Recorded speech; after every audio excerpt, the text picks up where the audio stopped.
Hi, so in this month's Microcapital Monitor, I talk about cash being king, and I sort of say that a little bit, for effect, I guess. But the reality is that we are still seeing a lot of cash on the ground, a lot of people transacting in cash, and this sort of expectation that digitalization is going to sort of overcome cash and be the solution for financial inclusion, particularly accelerated by COVID, is probably a bit overdone.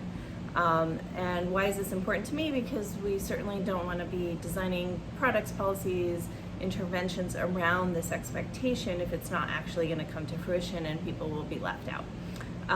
So one interesting hybrid that I am seeing on the ground that I think is worth mentioning for two reasons. One, because it does highlight this idea that cash is still king, but it also highlights how you can take advantage of that and still provide, sort of technology solutions to adapt to the situation, to adapt to COVID-19, to end quarantines, but still recognizing and understanding that people are using cash. I was interviewing Veronica Herrera, who is a friend in Nicaragua who runs Mi Crédito and is also the president of the Microfinance Association in Nicaragua. And she was telling us about this very interesting innovation that they came up with very much on their own. They have been calling their customers and asking them how they're doing and sort of using a call center to collect payments a lot more recently because of COVID. And what they found during these calls was that customers actually had money to pay back their loans in some cases, but didn't want to because they didn't want to travel to the branch.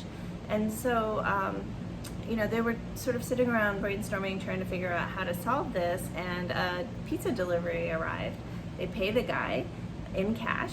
The pizza delivery had been off of an app, a delivery app, and it occurs to them, hey, wait a minute, we could use the same system to collect loan payments from our customers, which is exactly what they did. So interestingly, they have a pilot going on with a local delivery platform that is called Jumpers, and they're testing this model where the call center calls the customer, asks the customer whether they are ready to pay. If they say yes, they put this information into the system.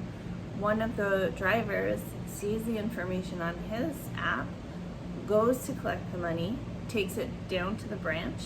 The branch then goes into the system, recognizes that this has been a collected payment, and closes the ride or the delivery.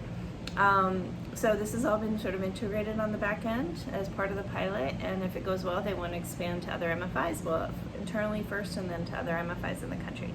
So really interesting way to use technology, but also recognize that, in the end, transactions are cash and people have cash on hand. There's an entire service in Argentina that's expanded recently to Chile, and there's looking at some other countries that has a similar platform that's kind of like a delivery app for bill pay and other cash transactions like e-commerce transactions. So again, that's been going very well. It's called Pago 46 or Pago 46, and is really based on this idea that cash is king. So before we go too far in our expectations of how much customers can become digital, let's think about these intermediate solutions that are a little more phygital and see how we can use them to sort of bring people into a more digital world at their pace and make sure they don't get excluded in the process. Thanks.